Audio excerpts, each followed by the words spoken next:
Welcome, everyone, to Bound by Books, Love Stories Beyond the Pages, the podcast where the stories don't stop at the final chapter. Where we take you beyond the pages into the emotion, the tension, and the spice that keeps you coming back for more. And where nothing is off limits. If it made you feel something, question something, or unlock something, we're talking about it. I'm DeeJay. I'm Sydney. And I'm Nadine. From first reads to guilty pleasures. From slow burns to full-on chaos. And everything in between. It's definitely time to go beyond the pages.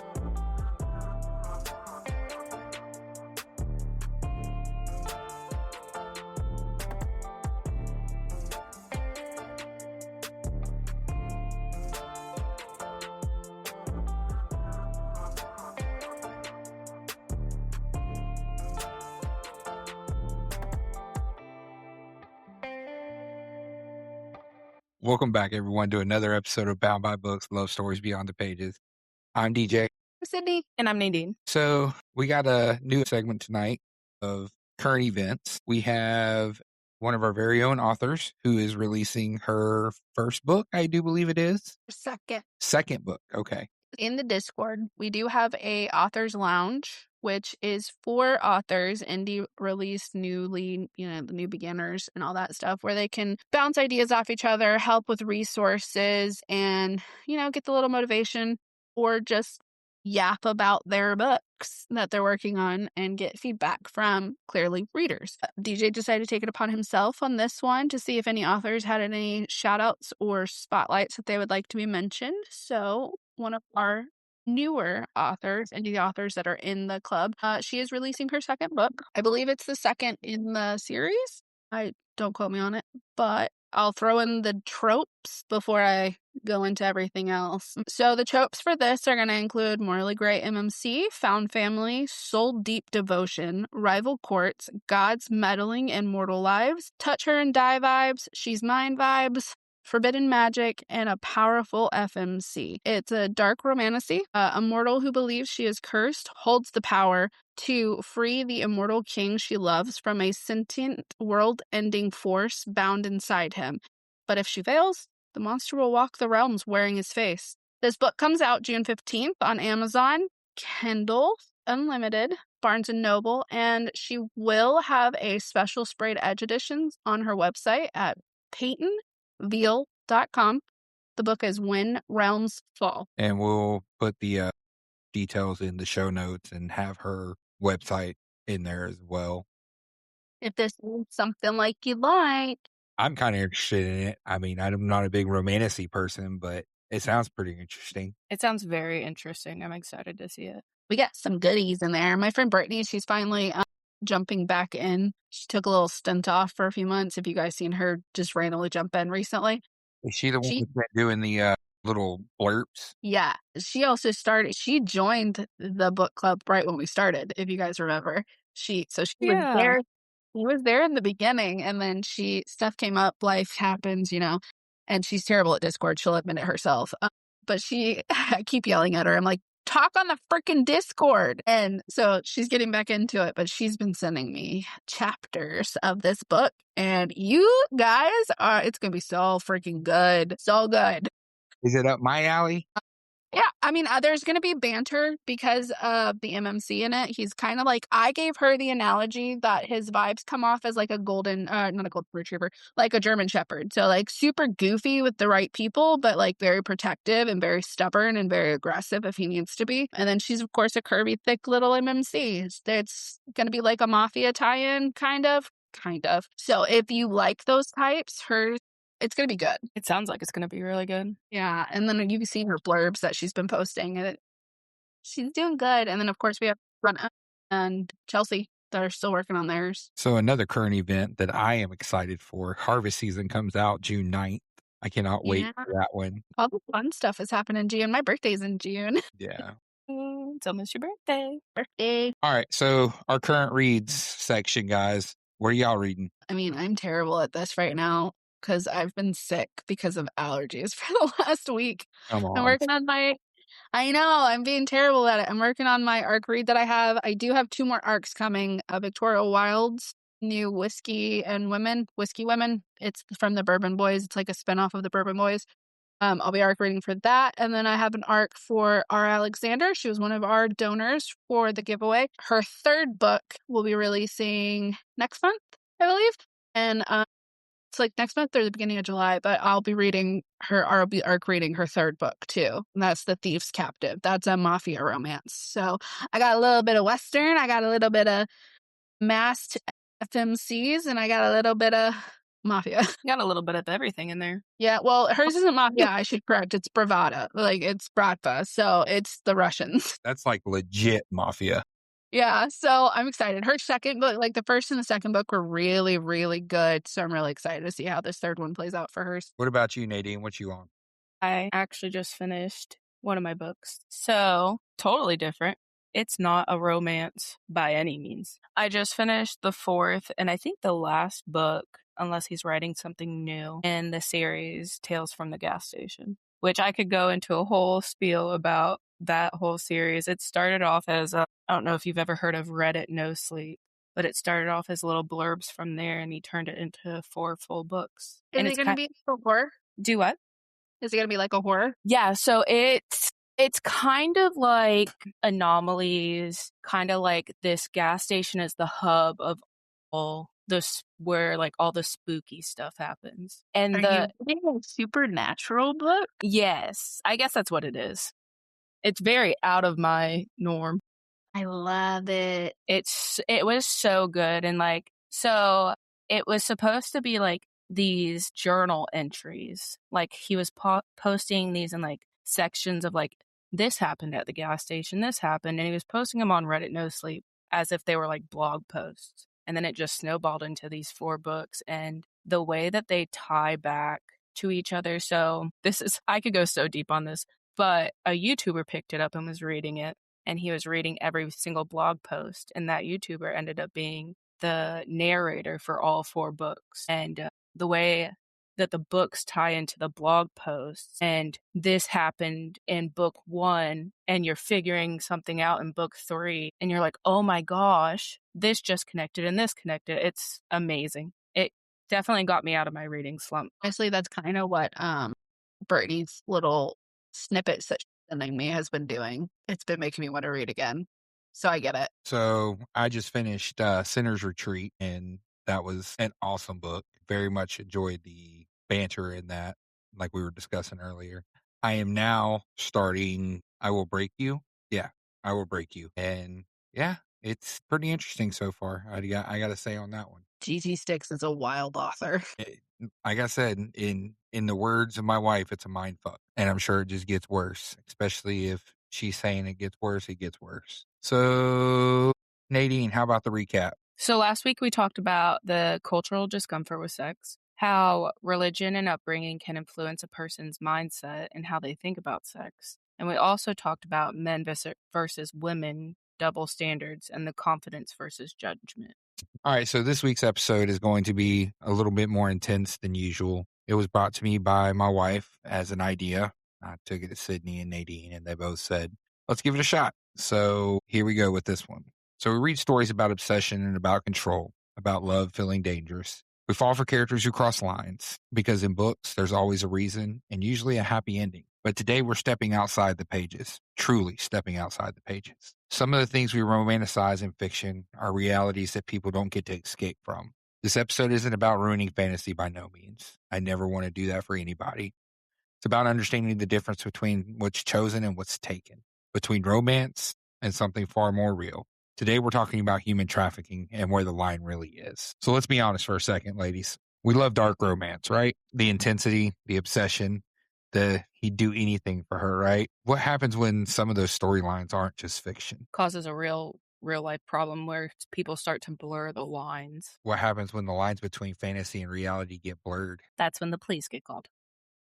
Sometimes. Like I said, we're talking about human trafficking today, and it's a topic that a lot of people really don't like to talk about, especially in this day and age, because a lot of people don't think it could happen to them. In my line of work, I don't know how many times I deal with kids running away or kids not sticking with their parents. I mean, young kids, 9, 10 years old, running away. And you tell them, you're like, hey, look, there's people out here that are, willing to take you. So why do we love dark romance? I mean, me personally, I don't know. I do like the taboo side of it, and I do, like we've talked about previously, it does coincide with a lot of like BDSM and stuff like that, that I am in that community. Sorry, I'm getting over allergies. But I don't know. I think I have, like, for dark romance, you can touch on topics that a lot of people don't, and it brings light to a lot of topics that a lot of people don't want to read about or talk about. Like I've mentioned before, sexual assault is a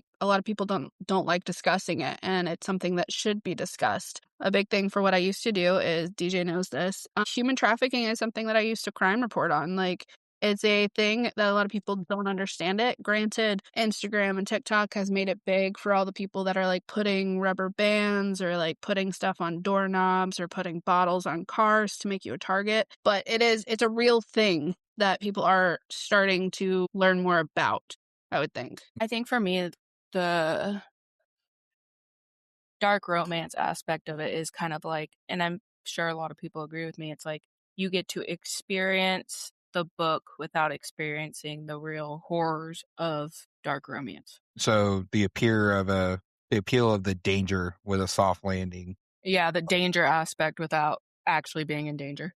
Yeah. I mean, that makes a lot of sense. So what's a trope you love in books but would never accept in real life? Stalking. I don't think under any circumstance stalking is acceptable. Yeah, I'd agree with that. Stalking's pretty, like, oh, it's weird to explain. I like unwanted stalking, I guess, could be the term. I was just fixing to say, because I know we've talked about it in the past of having that fantasy play out. You can do it consensually between you and your partner. I think any trope that's consensual is okay. I think any kink that's consensual is okay. I do believe that stalking when it's unwarranted, like if it's your partner wants your location or live stuff or like, does that stuff, I think that's okay if it's consensual upon the person that it's being done to. I think that's an argument for most everything that I was going to say is like consent is such a huge factor in all of these. So any single one of these could be okay or not okay depending on consent. Now, if you want to touch topics on actual human trafficking, it does break down into two different categories. One being commercial human trafficking and the other one being sex human trafficking. Those are two different in scenarios. You don't usually see a lot of commercial human trafficking in books. You will see more of sex trafficking in books. Okay. So common themes we see not just it's mostly in dark romance books, especially with what we're talking about today. But and y'all can help me out because again, a lot of my books that I've listened to are dark romance, and I'm sure some of y'all have not read all dark romance, have read some other ones. But some of the common things like possessive love, kidnapping, forced proximity, power imbalance, those sort of topics are all throughout dark romance books. But when we start looking deeper into it, like Haunting Adeline, actually it's more in Hunting Adeline. Am I correct, Sydney? Yes. You see a lot more of the human trafficking in Haunting Adeline. Or Haunting? Hunting, sorry. Okay. Is there any other books that y'all can think of that has the human trafficking, I guess? Yeah. So unfortunately, this is one that I actually love reading in dark romance. I like seeing when things are played on, like where it's actually talked about and you can tell that the author has done research. And a lot of people don't do research on human trafficking, which is wild to me. But reading it, I think of a couple other books where it's played in, I don't know, it's played in those books. It might not be fully touched on, but I kind of get why your wife chose this topic. Why? Because of the couple books she's been reading? And if I remember correctly, it is touched on in the duet that you're reading. Okay. So do we excuse these behaviors in books because there's a happy ending to them? I mean, I've read books where kidnapping and stuff like that don't have a happy ending. I'm a sucker for a non-HEA, which is a non-happily ever after. Like, I love gut-wrenching ones that hurt me, but most romance books are happily ever afters, most of them. And I think that's why it's okay. People like to know that there's a whole conclusion at the end. It's kind of like watching TV or movies where it ends perfectly, where guy gets girl, girl gets guy, whatever, they're saved and they can go on living happily ever after afterwards. I think that's why it's an appeal when reading these types. Could be. I feel like everyone feels better when there's a happy ending, and like people get so upset over certain things when there's not a happy ending in a book because they feel like it's not justified, even if it makes for good storytelling. And I think that's why I like non-HEAs so much, is because not everything has a happy ending. Not everybody gets the girl, not everybody gets the guy. Sometimes people die, sometimes people go missing, and I think that's why I lean more towards non-HEAs, because it's more realistic, which is why I don't think a lot of people like non-HEAs, if that makes any sense. Yeah, because I can see it, because for a lot of people, books are escapism from their life. So if you're reading a book and you're not getting your happy ending, you're like, this is no different than real life. Whereas I can also see the other side of the argument where it is like enjoying a book where there's not a happy ending, because that is real life. Yeah, I would definitely have to agree with that. Because no one wants to come home from like their shitty job. No, And like, I agreed. yeah. Where you have me, on the other hand, who literally worked in law enforcement as crime reporting and was reading these things on a daily basis. So, like, that's why I say I think a lot of people like and prefer happily ever afters versus people like me who sometimes you just need a non-HEA. You need to level and balance yourself in the realistic versus the non-realistic. 100%. Sometimes you really need to just make yourself cry. So in real life, I think it's very simple when it comes to the difference between all of this. It's serious. In real life, it's the harm there is real. Fantasy is chosen. Help me out here a little bit, Sydney, because a lot of people who are new into this world or even into the BDSM world would go, well, looking at somebody, especially some of the things that we've seen, would look and go, oh, well, that's just their relationship dynamic. She wants that. That's part of a BDSM relationship. Help me out real quick with this and help me explain what the difference is. So anything in like a BDSM relationship is consensual. So that's the biggest takeaway in BDSM. And I mean, in real life, everything needs to be consensual. Like, you have to both be on agreed upon terms of what you both want out of it. So like the primal scenes where they're chasing through the woods, it's a perfect example in books. If it's not consensual, then you're just some weird person chasing somebody in the woods. And clearly, not everybody wants that. There's a whole stigma going around, and it's the whole movement for women would rather be in the woods with a bear than a man. Like, it's a topic for a reason. People are becoming more aware that it's a big problem if you don't agree to something.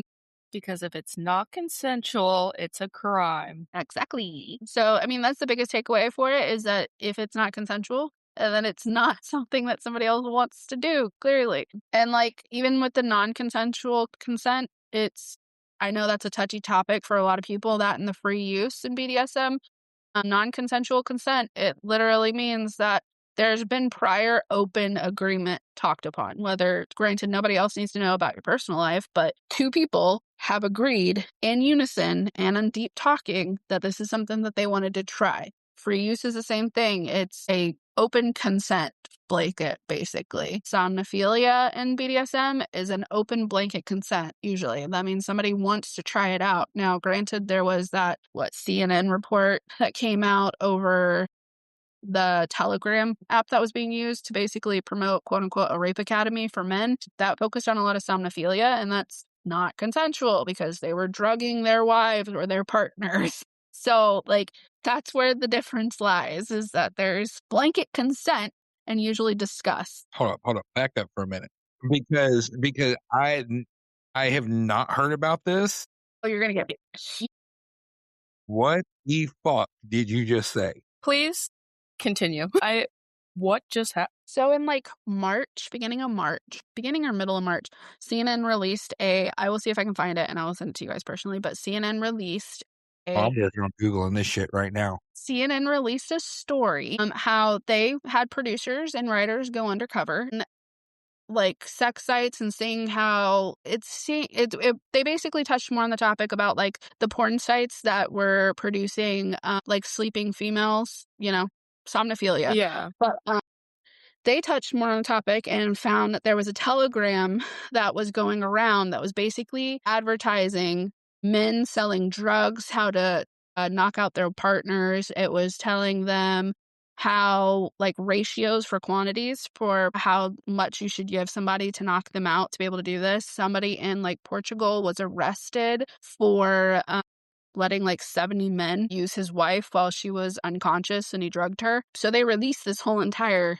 thing about it, and it has pissed a lot of people off, which people should be pissed off about it because I hate to say it, that you don't know what people are doing in their house. Like, I am a big firm believer if you don't know what people are doing in their houses. That is truly terrifying, not only just because that is so morally wrong, but also the fact that they're going based off of oh my gosh, they're going based off of weight from someone on the internet in this group chat.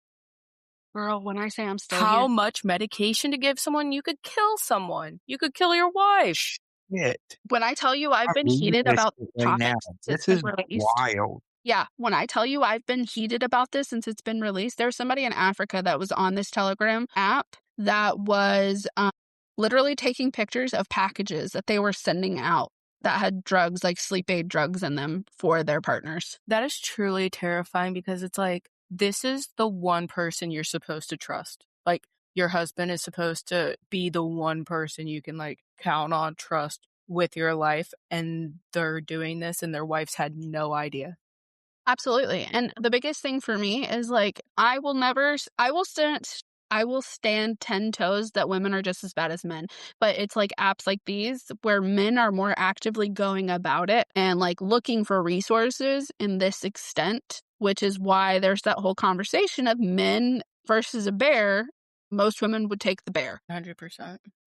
It's just almost unfathomable how this is even a thing. Stand 10 toes, telling everybody that this is topics that I will always discuss. Yeah. And they you need to be actually- discussed. I'm not trying to ignore y'all's conversation. I'm just DJ's researching in the background. no. I'm kind of reading the article, and it's got, like, the Send it. article is very. It's very, like, they have some of the text messages from this group, and one of them goes, hold on, let me find it again, because it's just, so this is CNN typing to this dude, how were your streams going, making any money? The user, yeah, it went well. That night 3 guys bought, and I streamed my conscious wife to them. And did they direct you? They told me what to do, and I did it. Like, what the How in good conscience, how can you go to sleep at night and be like, I just did this to my wife, she has no idea? When I tell you guys I'm still heated about this fucking article, I'm gonna this is and what's crazy is this is a form of human trafficking. Yes, it's 100%. rape.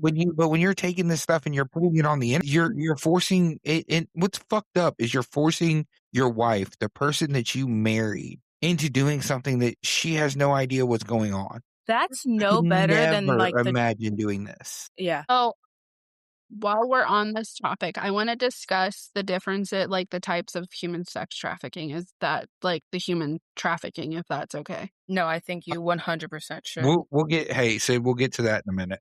Okay. I've already got a spot for that we're going to talk about that. And that link to Nadine, because I'm telling you, it still pisses me off even thinking about it. I sat with that for, like, literally the thing for, is, like, 3 that's weeks. no different than, like, the dark web, like the shit that you see on the dark web.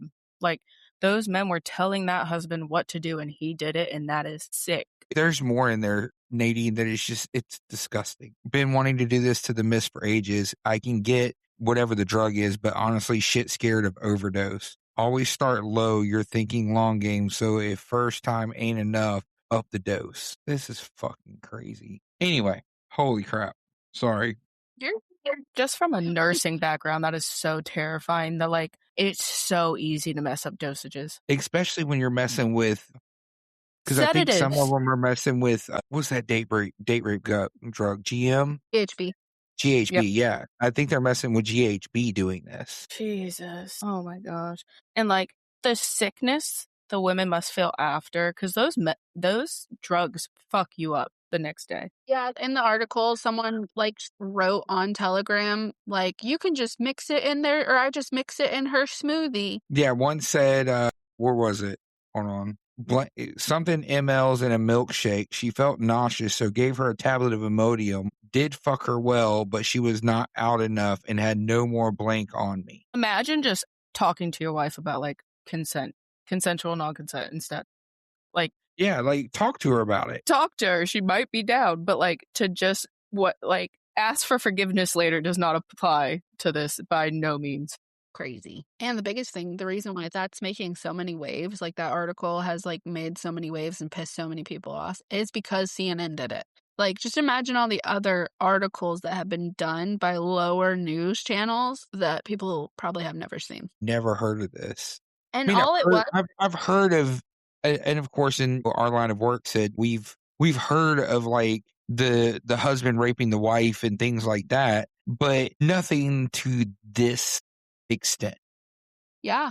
And what's crazy about like this specific article is the fact that the only reason they found out about this is because they were looking at different porn sites and seeing and like categorizing and like getting information on how many times a specific website was visited.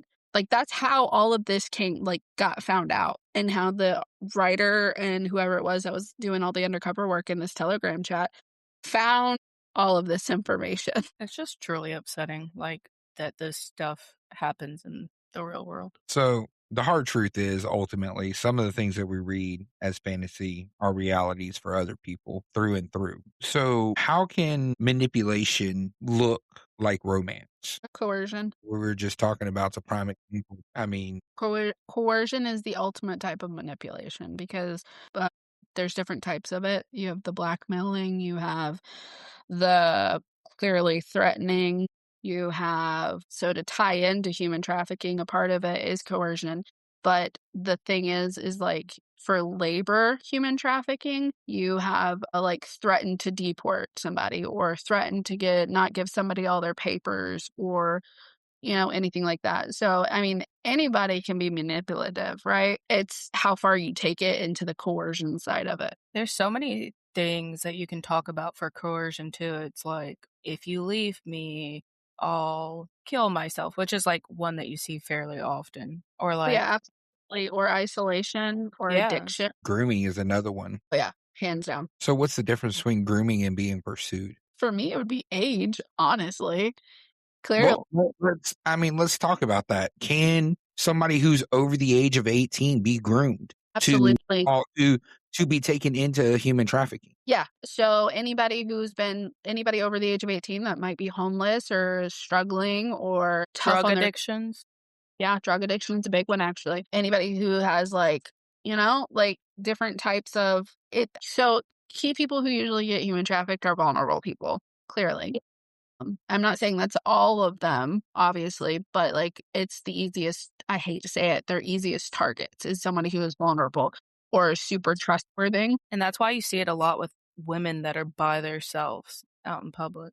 Especially living in Florida, you see that all the time. Yeah. It's just women being targeted. And like, Miami is really bad right now for human trafficking. Well, and then plus disabled, anybody who's over 18 that's also disabled, whether, you have autistic people and that are high functioning, but they're still technically disabled and can be more trustworthy of people that they don't read the social cues that are happening. So yeah, there are different, I believe anybody over the age of 18 can be.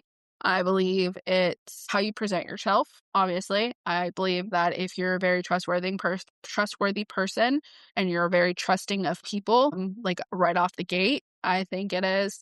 I think if you're like super, super friendly, like overly friendly with the wrong types of people, I think can make you a target. So yeah, I do think anybody over the age of 18 can be, but I do like defining grooming and whatever. What did you say before? Being pursued. And then, yeah, so I personally, grooming, I think of anybody under the age of 18, but anybody over the age of 18 can be groomed if they don't understand the difference of being pursued. So for me, when I look at it and think about the difference, being pursued to me is way different than grooming. Grooming to me is the creepy pedophile dude that's, every time when I hear people say grooming, I think of the dude. Have y'all ever seen Con Air? Yeah. Okay. I cannot remember his character's name, but when everybody gets off the plane, He goes to and the hotel. he's sitting there with the little girl drinking tea and things like that with her. And then you've got some movies who show him like brushing the girl's hair. That's what I think of when I think of pursuing somebody as far as like wanting to be with that person. That's totally different than grooming. Well, you also have to think of grooming. That's just an overall stereotype that was given. Yes, I understand where. No, yeah, but that's what I think of. For me, the being pursued part of it is But can I ask actively talking to the girl, actively, trying getting to, into her. yeah, like Well, I trying to guess it all go kind of does sound like grooming, doesn't it? Yeah, but like pursuing is kind of like trying to take her on dates or like actively trying to get to know her. The thing is that I honestly, this makes it sound like it might be a difference in gender because for you, that was your automatic thought of grooming, right? Was that basically that kind of picture? For me, the first thing that I think of when you're talking about grooming for underage females is teachers. Yeah, because that's where you see a lot of it happening at. Yeah. So like I think that's where it blurs the line for each of us. So like I don't think I do like I get that picture in my head also for when you say grooming, that's one that comes into mind or like the creepy uncle or anything like that. But I also think of teachers. I think of any adults that have that kind of Power. constant contact or like, yeah, power dynamics over anybody under the age of 18. Yeah, I think a lot for grooming in my head is internet, like the social media, you could even say like over video games, over that, talking online with someone that you don't know who you're talking to. Yeah, that touches on last week's topic that we were talking about of how we all had aim. Yeah. Yeah, exactly. And if we were those type of children and easily able to like, fall down that and be susceptible to it, I could definitely see where that could come into play for us as kids. Especially in the early 2000s when that wasn't like a common thing and now everyone's on the internet and it's so much more accessible. So let's talk. Like I told Sydney, hold off about this. We were going to get into it. So let's dive into human trafficking and what human trafficking really is. It's complex, but not all at the same time. Like Sydney said earlier, you've got two different big types of human trafficking. You got your labor trafficking and your sex trafficking. When most people think of human trafficking, the first thing they jump to is the sex trafficking part and kind of tend to forget about the labor trafficking because we don't see a lot of the labor trafficking here in the United States that I'm aware of. Well, if you stick with that standard, you don't see a lot of quote unquote human trafficking in the United States. It's all hidden behind closed doors. 100%. So I technically with my job, I did get trained on this to be able to report on it. So you do have, like he said, you have two. You have sex trafficking and then you have forced labor. So I can give you a broad definition or I can give you like a breakdown, but human trafficking is basically a crime compelling a person to provide labor or commercial sex acts, usually using force, fraud, or coercion, which is what we were talking about earlier. So clearly force is the physical or threat of physical. The fraud would be anything that's like false promises. So like Citizenship, really, money. that would be more coercion, but like relationships, specific jobs, yeah, money would be one for like good pay. And then coercion clearly is anything that's subtle or not really like looked at, like denying somebody their documentations if they were like a housekeeper or maid. A common commercial sex act in human trafficking that you see or hear about are massage parlors. Those are big ones in a lot of cities that a lot of people don't know about. So like with our county, DeeJay, we didn't see a lot in our county. It did happen sometimes. It's a very tough thing to like document crime-wise because there's a lot of factors that go into it. But like the city limits, we had more massage parlors in the city limits, right? So city limits might see more of it, if that makes sense. But we are a port, so there is that play into all of this.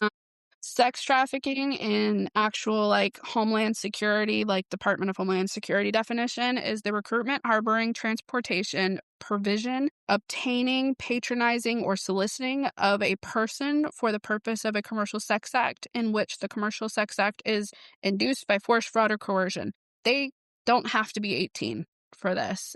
Anything that's clearly with children is automatically, if it's published online or anything like that, it tends to be human trafficking. Forced labor is the recruitment, harboring, transportation, provision, all the same things, but this is for the purpose of involuntary servitude, peonage, or debt bondage, or slavery, technically. So those are the two basic terms for human trafficking. It is complex, but it's not at the same time, because the easiest way to do it is exploitation of a minor. For commercial sex is human trafficking, whether there is force, fraud, or coercion. Anybody under the 18 is automatically sex, for commercial sex acts is human trafficking. Anybody over the age of 18, it is an actual investigation that has to be done with your agency to determine if it's human trafficking or if it's, I don't like saying if it's not human trafficking, but if it's like just a regular sexual assault, I guess would be the best term, right, DeeJay? Yeah, that's probably the best way to put it. I think a key factor in it too is that like human trafficking isn't always like the kidnapping of someone. Because most No, of the it can times, be your own family doing it. yeah, I was just gonna say, most of the times you see it more in like they know who their trafficker is. So like a romantic partner, like we talked about in the CNN post, a family member. Like I don't know if you guys heard this, those two TikTokers, the husband and wife, who were using their daughter, but it can be anyone. Oh my gosh, that's an awful story. I have percentage breakdowns if you'd like it, DeeJay, from the Yeah, I've got some from how old are yours? mine are just the estimates. Like, because all the statistics I got right now are from like 2019. I have DHS's 2025 trafficking in persons reports. What do those look like? Just out of curiosity. Opening. While you're working on that, like back into what Nadine was saying, it's some of the signs, and this is one of the biggest things that I wanted to go into was how to recognize some of the human trafficking. Now, don't be discouraged if what you see and what you perceive to be human trafficking isn't. It's not saying you're wrong. It's not saying the cops are wrong or the investigators are wrong. It's just saying that everything may not be there. But if you take the time to notice something, I hate to say it like the DHS's whole theory, if you see something, say something. I really feel like people nowadays, they don't pay attention to the right things. When we get calls for suspicious people and it's for a black man walking down the road, riding his bicycle or carrying a backpack, you get a call about that, but you won't get a call about the kid that was walking down the road with some weird creepy guy being drugged down the road. Yeah, that could have been her dad, but it could have been somebody that just ganked this kid from somebody. And what you think as an adult, I'll say it straight up. There are kids out there that look like grown people. There are teenage girls out there that look like grown women. And what you may think is her dad taking her down the road could be her pimp or her manager that she just shorted him money or something. And now he's going to beat her ass. Like, that's one of the things that I really want to touch on is pay attention to people. You know, if you come across somebody and you see somebody who's in an industry where it may be common to be pressured, like if you go into a strip clubs are notorious for this. Like you said, massage places, notorious for this. Pay attention to these people. Well, And I'm not being, I'm not discriminating, being racist or anything like that here. But I want to say, if you go into a massage parlor and it's a whole bunch of Asian women, and then you got a white girl in there that's giving you a massage and she looks like she ain't slept in 5 days, that may be concerned. And that's one of the biggest things that I wanted to get to with that was pay attention to these people. If somebody looks like they haven't been sleeping, they probably haven't. They've probably been being drugged and kept up for days on end to provide these sexual favors, to go out and do this work, or hell, just the trauma of being locked away from your family is enough to keep you awake. That's my biggest thing, pay attention. From a nursing standpoint, because you go through a whole program in nursing school for human trafficking. There's so many signs in healthcare, especially when you're working in the ER. So, like, a lot of the times you'll see that the girls or whoever, it doesn't have to be a girl, it can be anyone, the person that they're with is usually answering the questions for the patient. Like, they're not allowed to talk. You'll see that a lot. That's also a key sign in domestic violence. Yeah, yeah. A huge sign in domestic violence. We learned that for that too. Usually the patient's even scared to talk. They don't want to say the wrong thing. They're very submissive. They're not going to be openly talking to you. Like a regular patient's going to be voicing how they feel. And you just won't see that in human trafficking and domestic violence. You'll see a lot of like old, do what? Off of that real quick. For those that are in this kind of field, or even if you're not this kind of field and you see somebody who's hurt and you're going to assist and you've got somebody stand there and these people are perfectly capable of answering and this person's constantly answering for them, it may be a time to start thinking that something's going on, be it domestic violence or be it child abuse, be it human trafficking.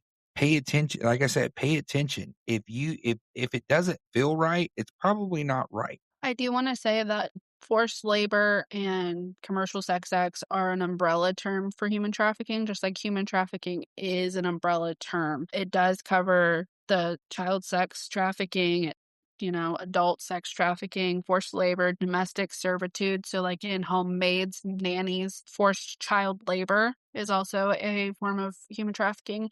Trafficking is usually people associate it for moving someone from place to place to place. That's not technically what the term is. It's human smuggling when somebody is moved from place to place to place or across borders.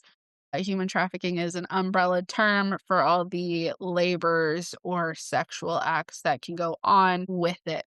I just wanted to make sure that was known while we're discussing this, is that those are umbrella terms. So now that we've all had our little soapbox, let's talk about some of the myths and facts about human trafficking. So one of the myths is it's always or usually a violent crime. Not true at all. Like Sydney said, and like I've said, a lot of this stuff is very, very passive, and it honestly looks like day-to-day life to somebody who doesn't know what they're looking for or to somebody who just doesn't care. You got anything to add on that, Sid or Nadine? I was going to say, since me and you are kind of well-versed in this field and Nikki has more of a medical side of it, if she had any actual like input or questions pertaining to it, because I know you've been trained in this, but I've also been trained in it from like the reporting side. So we have somebody who's never been trained in it that could also ask questions. It's not so much a question, just as like I was sitting here thinking about it, is that a lot of people are so wrapped up in themselves and in their daily lives. And I don't mean any disrespect by it, but like you're at the grocery store, you're not paying attention to the people around you, or like it could be happening right in front of you, but everyone's so wrapped up in their lives and what's going on in that immediate moment. They're not observing their surroundings. Yeah, and this is back on like the situational awareness that we talked about a few episodes. So, for instance, we were out to eat a couple weeks ago, and this was around prom for our area. And we went out to eat, and then we were at this square, which is a really popular area because it's a lakefront for prom photos. And like after prom, the kids will go get ice cream or whatever.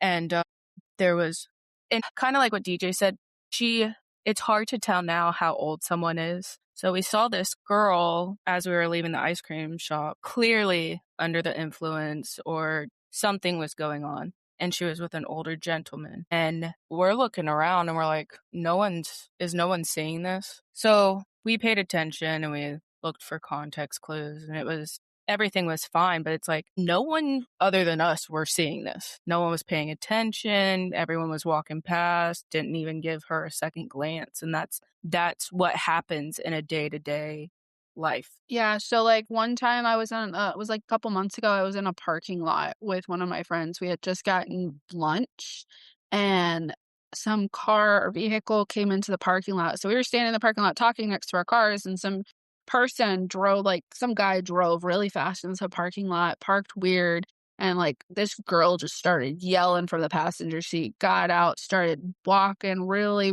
like angrily or upset to the restaurant, and my friend was in the middle of a sentence, and I just said, "Hold, please." And I looked at this chick and I said, "Are you okay?" And she goes, "Yeah." And she's just really confused by it. And I was like, "I just want to make sure you look mad or you look upset and you are yelling. And I want to make sure that you're good." And that's the thing. It doesn't matter if you feel like you're going to look stupid. Ask the question. See if the person's okay. Like, Gavin and I tell this story, and its context is so important.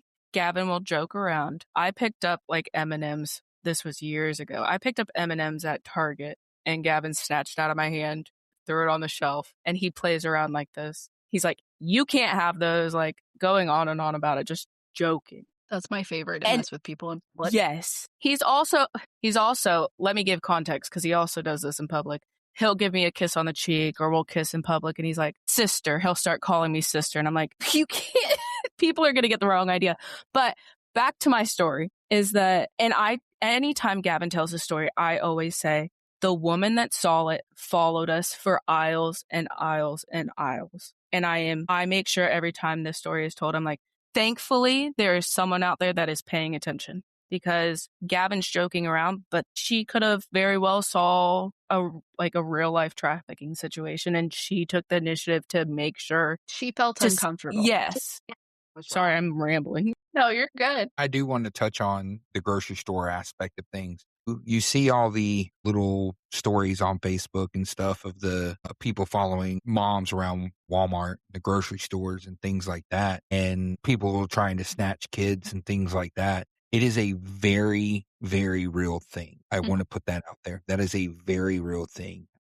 There's been a lot of upheaval in the last couple years about on TikTok and Instagram of people tying stuff on handles of car doors or placing bottles on vehicles. It's a distraction technique that a lot of traffickers have been using lately, and it's to get the other one is oil on the windshield. Yeah, it's to get you to stop what you're doing, to actually take the time to either remove the thing on the doorknob or on the handle, to take the water bottle off of the roof of the car, to wipe your windshields off. It's a distraction technique that gives them a little bit extra time to be able to do whatever they're planning to do. The key for that is, if it is ever on your vehicle and you feel uncomfortable, do not mess with it.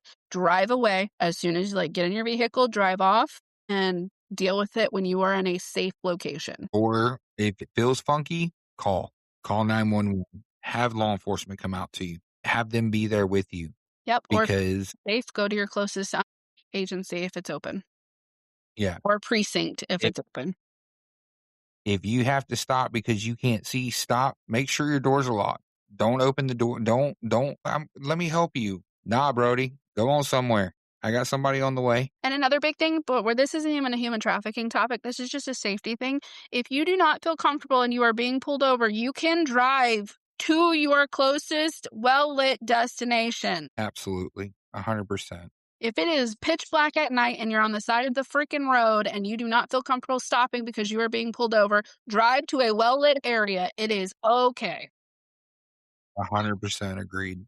I would have no problem with that. And when they come up to the window, be polite. Hey, I just wanted to get us in a well-lit area.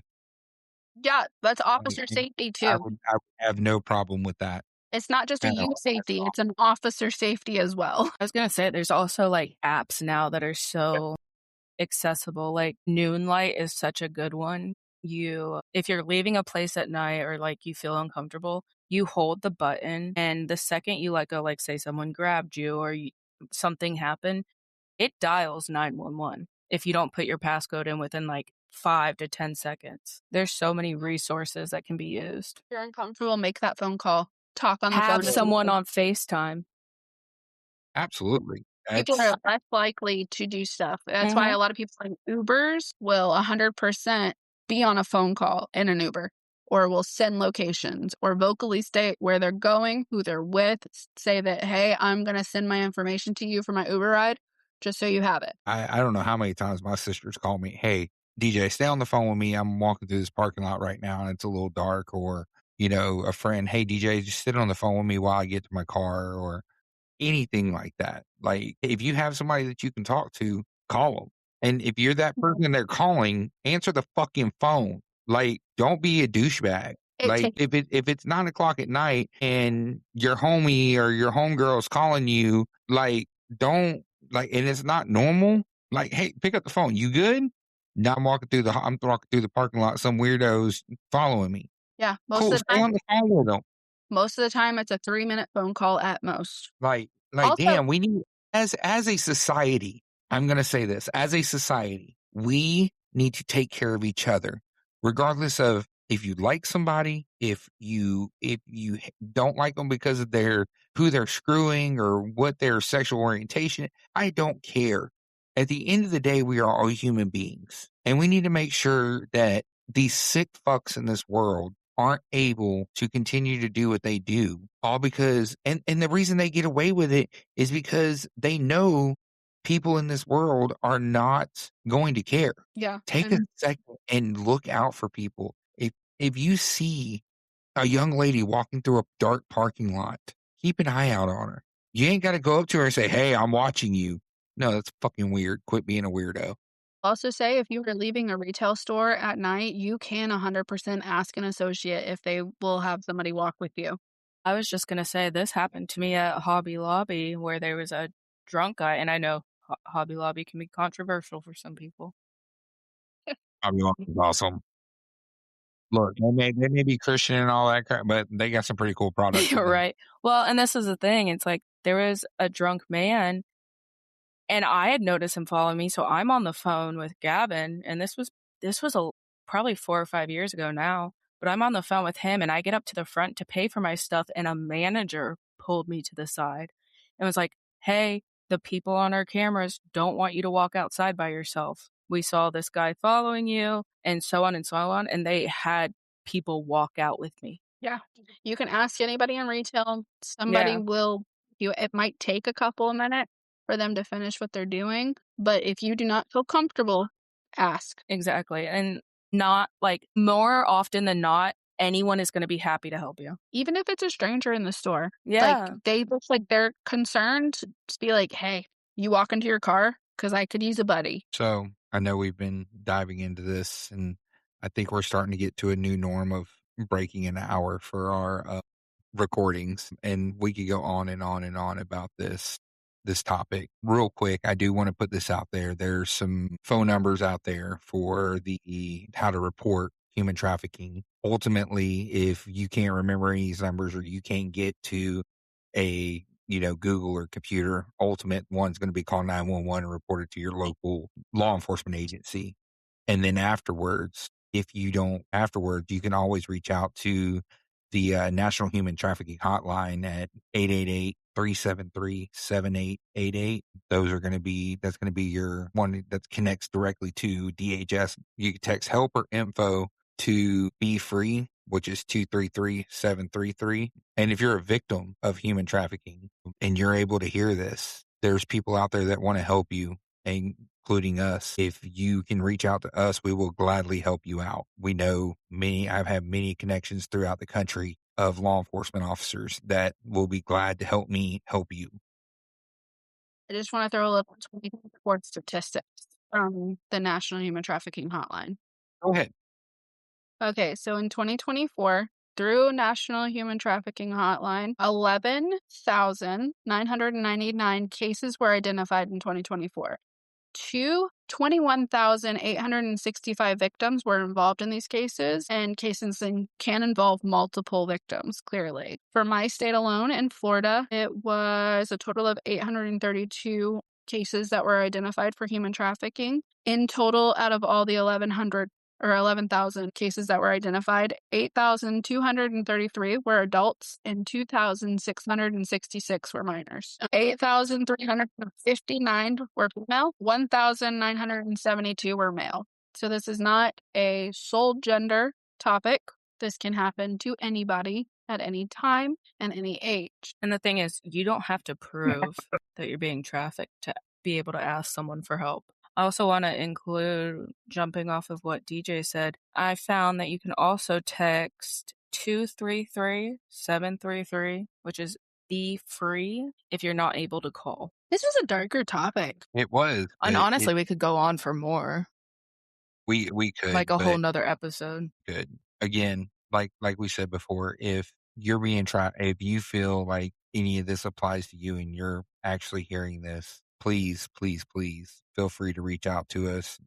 Our emails in the show notes and across all platforms. Also, one thing that I want to say to anybody who feels like they're being trafficked or in a weird domestic violence situation, reach out, yes, but it's not your fault. I need anybody to know that this is not your fault. So, any final takeaways y'all want to add or anything like that? It can be fun to read about, and clearly this is a life scenario for a lot of people that people don't fully understand. Be careful what you read. Be careful about your mental health.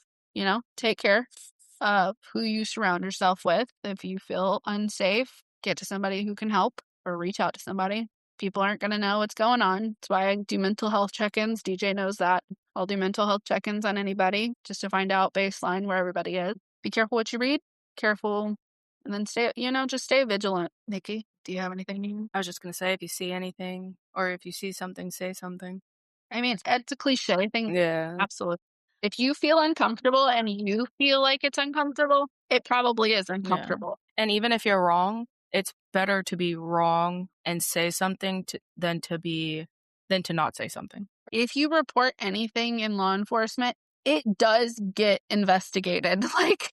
I know there's a stigma behind that, but if you feel uncomfortable, law enforcement does do the proper procedures to investigate and find out if these people are okay, or at least try to find the person. Clearly, if you don't know the person, that's a different story. It's a whole task that has to be done to find the person, but they do follow procedures to be able to find the person and make sure that they are okay. So I'm going to put this out there. Fantasy is powerful, but so is reality. And the most important difference between the two is choice. I like that. If y'all have nothing else, any questions, anything else? I think so. It's a dark topic. We can't make a lot of jokes. Yeah. No. You have survivors, because I won't call anybody a victim. You'll still have survivors that are dealing with it daily. That's the same goes for any type of sexual assault or being in a domestic violence relationship, which is why it's a heavy topic for me to talk about. And I'm always adamant about talking about it, is you have people who live with this every single day. And people in the book community take dark romance as I want to say a bash all, because authors will touch on these topics, but you don't know if these authors have experienced any of this. Some people can be writing from their own personal experience and are just changing stuff around. All right. Well, love the stories, feel the emotions, explore the fantasy, but never forget, real love, real connection, and real intimacy always comes with consent. That's going to be it for us today, guys, and we'll see you next time. Bye. Bye. All right, that's a wrap on today's episode of Bound by Books, Love Stories Beyond the Pages. If something we said had you thinking or feeling a little called out, or maybe unlock something you weren't expecting, we want to hear about it. Send us your thoughts, your favorite reads, or the books that changed you. Hit us at boundbybooksbc@gmail.com. Make sure you're following, subscribed, and sharing with someone who needs a new obsession, or someone who's been keeping a few secrets on their own bookshelf. Until next time, stay curious, stay bold, and don't be afraid to go beyond the pages.